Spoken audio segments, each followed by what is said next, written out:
Hi, Dan at Sharpening Supplies here with another Tormek tip. Looking at the Tormek Knife Jig.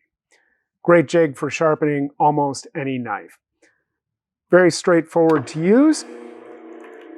The tip is that when you come to a curvature on the knife, to follow around the curve, best results are going to be if you keep the flat face of the guide against the guide bar and lift the handle of the knife straight up. The tendency is to want to pull the knife handle back towards you, bringing the guide bar of the jig away from the universal support.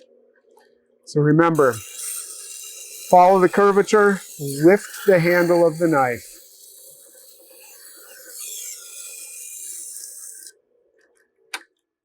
Thanks for watching. See more Tormek tips and all the sharpening supplies that we have, visit our website, sharpeningsupplies.com.